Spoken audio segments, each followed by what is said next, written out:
Okay, my next deck is Queen of the Moon Oracle. And Candice, you were talking about sometimes we do want darker decks, decks that are a little bit, I like to say moodier, more intuitive, more yin, a little bit more shadow revealing, more of that kind of part of us that we sometimes maybe keep a little bit under wraps. So I feel the Queen of the Moon Oracle is exactly that. So that's this beautiful cover here by Stacey Demarco. I'm sure you have this deck.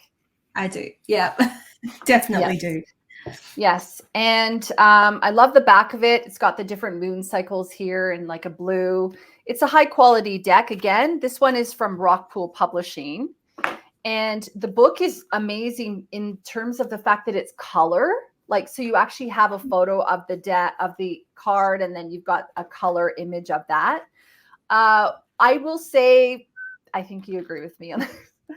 I don't love the descriptions in the deck as much as I love the images of the deck. So one of the reasons why I chose this deck is because it's one that I pretty much read all my cards intuitively anyway, but I read this one intuitively big time, because I feel that the descriptions in the book are a little bit more static, or what's the word I'm looking for? Like they talk about the element. It's almost more clinical.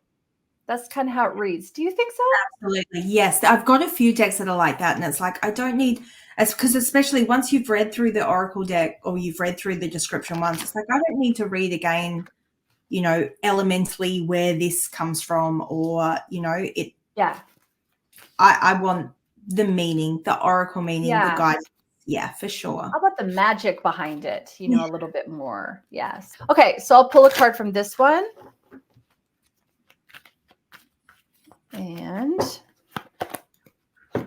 this card is the Path, and this is card number 8. And we can see here, there is this woman. Sorry, I've got, there we go. It's awkward with the camera. You're always like, where am I going? So there's this woman, and she's standing at the bottom of a staircase, and the staircase is leading up to, it looks like a grassy area with some clouds coming through. She's in a kind of a magical world with a lot of rocks and stars. And it says the Path on it, waxing crescent number 6, but then the card itself is number 8. 8 for me is full circle. It's also the infinity symbol. So it's like what goes around comes around. Sometimes when we have an 8 as well, it's a big time for us to really reflect on where we want to go next. It can reflect the end of a cycle, even though it's not a 9 or like a 10, but it's almost like full circle. So everything is kind of where it is at the moment. I also like to look at 8s as going, what we put out comes back to us. So it's almost like a karmic card as well. So this woman is standing at the bottom of a ladder. She's got her hands behind her back, and she seems to be in a reflective state. So she's kind of wondering, do I want to go up this ladder into this new sort of domain, or do I want to continue and stay where I am?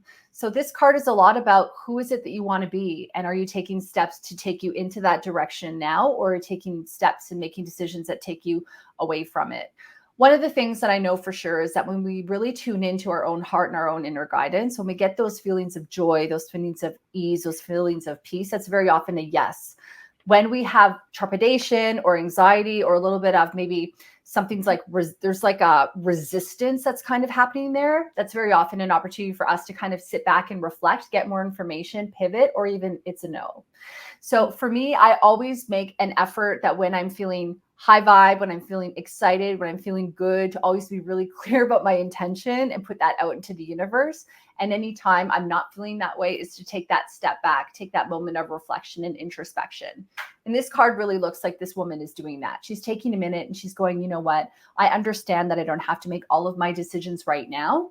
So it's possible I'm going to receive a little bit more information. Maybe I'm going to look and reflect on what I've done to lead me up to this point now. And if I want more of that, to keep doing similar stuff, versus if I'm ready for a change, to maybe change the scenery.